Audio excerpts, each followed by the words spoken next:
On April 2, 2025, Moldova's parliament voted to withdraw from the Commonwealth of Independent States. This was not a symbolic gesture. This was a calculated and surgical move. For 35 years, the CIS functioned as Moscow's invisible chain around Moldova's neck. Every agreement signed within that framework gave Russia a legal justification for keeping its troops inside Moldovan territory. When Moldova cancelled those agreements, that justification collapsed overnight. The 1,500 Russian soldiers stationed in Transnistria suddenly found themselves in a country that no longer recognized any legal basis for their presence. They were not peacekeepers anymore. Editon sempre Anton Antans. They were simply uninvited. But the legal collapse was only one layer of what was happening on the ground. Moldova and Ukraine had been coordinating quietly and deliberately for months. Together, they had sealed every practical route through which Russia could supply its forces in Transnistria. No ammunition convoys, no equipment transfers, no troop rotations. The soldiers already there were all Russia had, and resupply was no longer possible. Their equipment told the full story without a single report being needed. Tanks sitting in fixed positions, aging without maintenance. Rocket systems built for a previous era of warfare, completely outpaced by modern battlefield technology. These were not forces prepared for conflict. They were forces waiting out time. Meanwhile, the economic structure Russia had built to sustain Transnistria as a loyal separatist region was disintegrating in real time. Moscow had for years supplied the region with heavily discounted natural gas. This gas kept factories running, kept the local economy functional, and kept the population dependent on Russian goodwill. That gas supply was cut. Factories began shutting down one by one. Export revenues collapsed. Unemployment deepened. And Russia, already stretched by the financial and military costs of the war in Ukraine, had no capacity to intervene economically. Moldova stepped into that vacuum, not through military pressure, not through political ultimatums, but through the straightforward and undeniable logic of economic integration. Chisinau began connecting Transnistria's infrastructure to Moldova's own systems, offering the region's population a functional alternative to Russian dependency. The siege had no dramatic moments, no explosions, no declarations of victory. It was a slow and precise operation conducted entirely through legal decisions, economic strategy, and geographic reality. And Russia had no answer for any of it. The trap it had spent 30 years building to contain Moldova, a tribal matrice had become the walls of its own isolation. Romania and Moldova do not need an introduction to each other. They speak the same language, Romanian. They share centuries of common history. The same cultural traditions run through both nations. A significant portion of Moldova's population already holds Romanian citizenship and travels freely within the European Union. These are not two separate nations considering a partnership. These are two populations with a shared identity, artificially divided by the Soviet border architecture of the 20th century. In January 2025, Moldova's president publicly acknowledged openness toward unification with Romania. In Brussels and Bucharest, those words were received as a significant geopolitical signal. In Moscow, they were received as a direct threat. Because Romania is a full NATO member, and that single fact transforms the entire strategic picture. If Moldova and Romania were to formally unify, Moldovan territory would immediately fall under NATO's collective defense framework. The alliance's eastern boundary would advance to the Dnistru River, the same river that borders Transnistria. The same location where 1,500 Russian soldiers are already cut off, already isolated, already operating with outdated equipment and no resupply route. Those soldiers would no longer be surrounded by a small neutral country. They would be encircled by NATO territory. The military contrast requires no elaboration. Romania currently maintains a fully NATO-integrated armed force, modern air defense systems, supersonic-capable fighter aircraft, naval assets operating across the Black Sea in coordination with allied fleets, ground forces equipped and trained to current alliance standards. Against this, a Transnistria in choose. Russia's Transnistrian garrison would hold zero strategic relevance. Their position, built over decades to intimidate Moldova,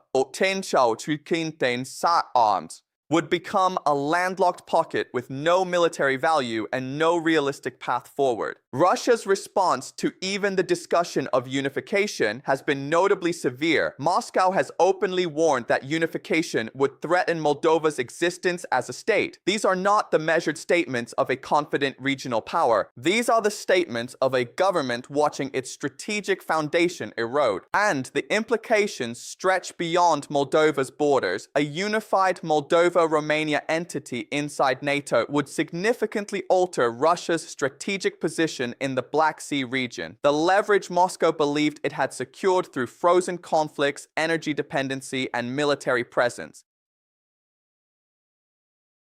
would compress into something far smaller than it once appeared. Every calculation Putin made about this region was based on Moldova remaining weak, divided, and alone. That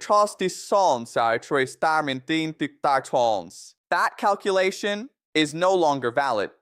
History does not always end with a single dramatic moment. Sometimes it ends with a pattern of smaller nations, one by one, reaching the same conclusion and acting on it. Armenia reached that conclusion after Karabakh.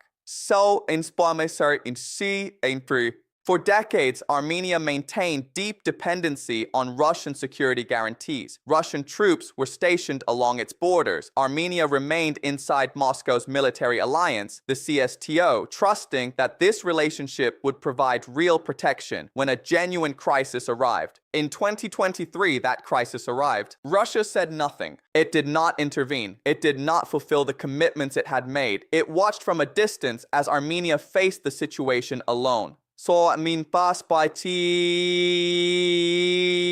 silence ended the relationship in everything but paperwork. Armenia's government formally froze its participation in the CSTO. Russian border guards began withdrawing from Armenian territory. Yerevan began formal dialogue with the European Union. The reorientation was not gradual. It was decisive. And Armenia is now watching Moldova with close attention, observing that Chisinau has not collapsed under Russian pressure, observing that energy blackmail did not reverse Moldova's course, observing that Western integration is delivering stability rather than vulnerability. If Armenia completes its own departure from Russia's orbit, the strategic doctrine Moscow has operated under for 3 decades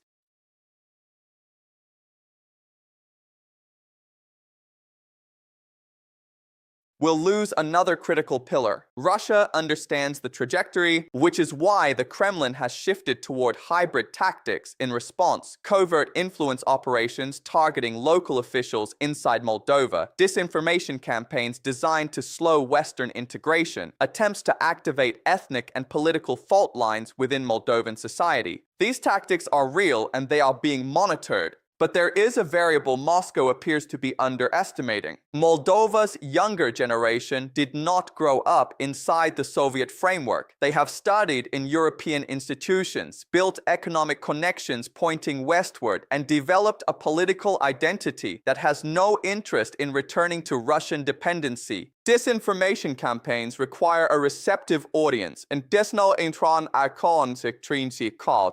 generation is not that audience. Once a population collectively crosses the threshold of recognizing that the pressure applied against it has limits, that threshold does not reverse. Moldova's population has crossed it, so the final picture is this. Russia's forces in Transnistria are stranded, legally groundless, militarily irrelevant, and logistically abandoned. Its CIS framework has been formally dismantled by Moldova. Its energy leverage has failed. Its threats regarding Romanian unification have accelerated the very conversation they were meant to prevent. Armenia is leaving its orbit. Other nations are drawing conclusions. The frozen conflicts Russia manufactured as instruments of permanent control.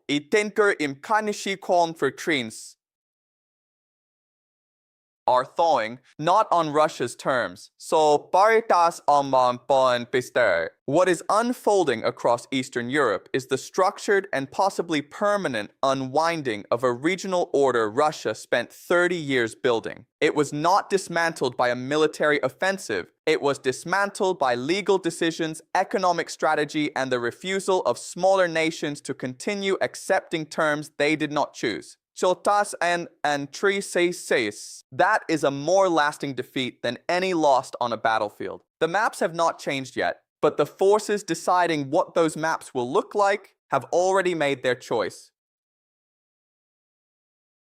And for the first time in 3 decades, Russia is not among them.